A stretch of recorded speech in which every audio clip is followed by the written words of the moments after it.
Hello guys, আসসালামু আলাইকুম। New another blog video. আমি আছি আপনাদের মাঝখানে, আকাশ খান।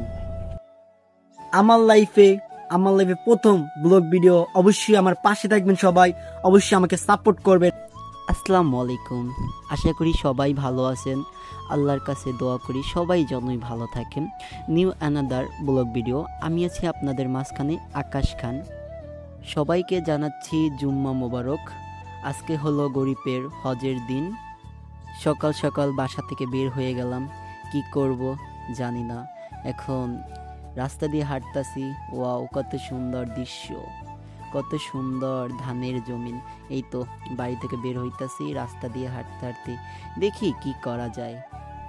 আজকে মনে চাইতাছে আজকে একটু স্কুলে যাই, প্রাইমারি স্কুলে, ছোটবেলার যেখানে এত স্মৃতি রইছে। শুনলাম নাকি আব্বু বলতাছে ছোট ভাইটা জানি কোন জায়গায় মাছ ধরতাছে। এখন রাস্তা দিয়ে তারে বিচ্ছাইতাছি, সে কোন জায়গায় আছে। গ্রামের দৃশ্য কতটা সুন্দর। এরকম দৃশ্য দেখার জন্য কি করতে হবে, চলে আসতে হবে আমাদের বরিশালে। বরিশালে আসেন শীতের দিনে শীতের পিঠা। এই তো ছোট ভাইটারে খুঁজা পাইছি, বড়শিতে মাছ ধরতেছে। বাবা, আস্তে না আস্তে দেখলাম একটা কই মাছ পাইয়া গেল। কতটা হাসি, বাবারে বাবা, শিয়াব কতটা হাসি খুশি। একটা কই মাছ পাওয়ার পর এতটা হাসি খুশি বলতে পারলাম না। আগের ভিডিওগুলো আপনাদের দেখাইতে পারলাম না, জাস্ট অনেকগুলাই মাছ পাইছে, কি আর বলার আছে। আমার নিজের কাছে ভালো লাগে যদি আমি একটা মাছ ধরতে পারি। ছোটবেলায় আমরা অনেক মাছ ধরতাম, কিন্তু এখন বড় হইয়া গেছি গা। এখন খালি মনের ভিতরে শয়তান্না বুদ্ধি থাকে, এখন কি থেকে কি করা যাইব। ছোট ভাইটা মাছ ধরতেছে, আমি চলে যাইতাছি, দেখি স্কুলের দিকে যাই। চলে আইলাম। ছোটবেলার দিনগুলো অনেক ভালো। এই যে ছোট ভাই কি সুন্দর অ্যাংলেট ট্যাংলেট পড়া যাইতাছে খেলতে। দেখি ছোট ভাইয়ের সাথে যামু, যদি ওরা খেলতে লয় তাহলে দেখা যাইব। সাব্বির দাঁড়াও ভাইয়া, কে অবস্থা ভাইয়া, ভালো আছো? খেলাধুলা চালাই যাইতেছো না? চালিয়ে যাও চালিয়ে যাও, সমস্যা নাই। পড়াশোনা ঠিক মতন করতে হবে, কি ঠিক আছে? আমি অনেকটা জ্ঞান দিই, কারণ নিজে তো পড়ালেখা করি নাই, এখন পোলাপেনের জ্ঞান দিই। কারণ ছোট ভাইগুলা ভালো আছে, ওরা আমাকে সাপোর্ট করে, তাই আমার পাশে। গ্রামের দৃশ্যটা দেখা অস্থির। গ্রামের দৃশ্যটা তো সুন্দর বলার বাহিরে। আমরা গ্রামের মানুষ হইতে পারি, কিন্তু শহরের মানুষের তো অত অহংকারী না। আমাদের কাছে কথা বলতে বলতে চলে আসলাম আমাদের প্রাইমারি স্কুলের সামনে।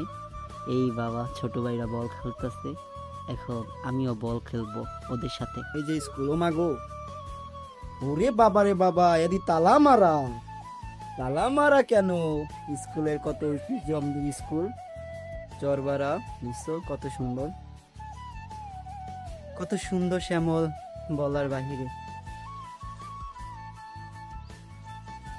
আগে আমরা এই জায়গায় বল খেলতাম, এখন আমাদের বল খেলার জন্য ওই সাইডও ছিল, কিন্তু ওই সাইড বর্তমানে আটকায়নি। মানে ওই সাইডে মনে হয় আবার ক্লাসরুম করছে ম্যাডামরা, জানি না কিসের জন্য করছে। দেখেন এই যে কত সুন্দর পরিবেশ।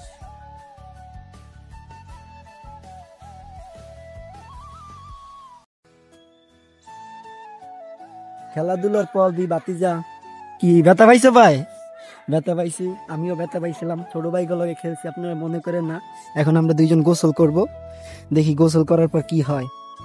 গোসল করার পর চলে যাব বাড়ির দিকে, রওনা দিচ্ছি। দেখি বাসায় কোনো তো জানি না, কিছু বইলা আসি নাই, যেহেতু পায়ে ব্যথা পাইছি। জানি না বাসা থেকে কি বলে আর না বলে। আশা করি বাসার কেউ জানবে না যে পায়ে ব্যথা পাইছি। গোসলটা কইরা নিলাম, গোসলটা কইরা বাড়ির দিকে রওনা দিচ্ছি। সবাই থাকেন আমাদের পাশে, দেখেন কি থেকে কি হয়। জানি না আবার পড়ে ব্যথা পাইলাম পায়ে। দুই ভাই বেড়াই বল খেলতে আইয়া পাই পেয়েছি জম্মের ব্যথা। ব্যথার কারণে এখন খোরাই খোরাই হাঁটতাছি। কথা আছে না, নতুন গাছে ফলন ধরছে, তাই তো আইছিলাম বল খেলতে। বাইরফো, কি ব্যথা পাইছোস? অনেক ব্যথা পাইছি রে কাকা। আর কি বল খেলবি রে কাকা? না কাকা, সমস্যা নাই। দুই বাইরে বেড়াই খোরাই খোরাই হাঁটতাছি, বল খেলতে আইছিলাম। কি কমু, কপাল খারাপ। দেখেন আমরা কি থেকে কি করতেছি। আর একটা কথাই বলতেছি, আপনাদের ভিডিওটা যদি অবশ্যই ভালো লাগে, কমেন্টে কি করতে হবে, আপনাদের বিকাশ নাম্বার দিবেন, আমি কিন্তু আপনাদের 50 টাকা রিচার্জ করে দিব। মানে রিচার্জ করে দিব, বিকাশে তো আর 50 টাকা দেওয়া যায় না, মানে রিচার্জ করে দেবো, মানে আপনার ওই নাম্বারে আমি লোড করে দেবো। ঠিক আছে, কি বলার আছে? বাইরে বেটার পেটে খিদা লাগছে, বলমল খেললা বেশি একটা খিদা লাগাইছে। কি পেটে খিদা লাগছে নাকি আপনার? কি আর করা আছে, বাড়ি পোলা লগে আইছে, খিদা যেহেতু লাগছে খাওয়াইতে তো হইবই। আর যদি না খাওয়াই তাহলে আবার মাত দ্বারা যে কয়া দিব, কইব কি জানেন যে আমি জোর করে খেলতে লই আইছি। মানে পোলাপান মানুষ না, গ্রামের পোলাপান বোঝেনি তো। যাইতাছি দোকানদারে, দেখি কি থেকে কি করন যায়, কি খাওয়ান যায়, কি খাইতে চাই দেখি। না খাওয়াইলি কট খাওয়াই দিম। না খাওয়াইলে কি করবি? কট খাওয়াই দিম। ও মা গো, কট খাই দিবি? হাই মান সম্মানের ব্যাপার, এখন কি আর করা আছে। হাতে ছিল 10টা টাকা, দিলাম বাইর পোলারে। এই তো দেখছো মুখে কি হাসি বাবা। 10 টাকা দিলাম না 10,000 টাকা দিলাম, এরকম হাসি কি আর পাওয়া যায়? এরকম হাসির জন্যই আর কি বলার আছে। এইতে চলে যাচ্ছি বাড়ির দিকে, রওনা দিচ্ছি। এটা হলো আমাদের স্ট্যান্ড, এখান থেকে আমরা বাজারে যাই এবং কি দুমকিতেও যাওয়া যায়, যেখানে আমাদের মার্কেট। আমি চলে যাচ্ছি আমাদের বাড়ির দিকে, দেখি কি করার আছে।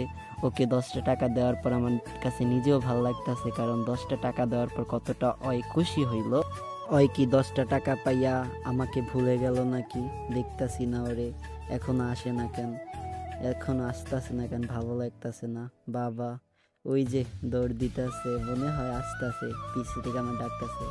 হ্যাঁ ওই যে কাকা কইয়া ডাক দিয়া চলে আইলো। ও মা, বিস্কিট নিয়ে আইলো নাকি? বাবারে বাবা, কি হাসি, বাবারে বাবা।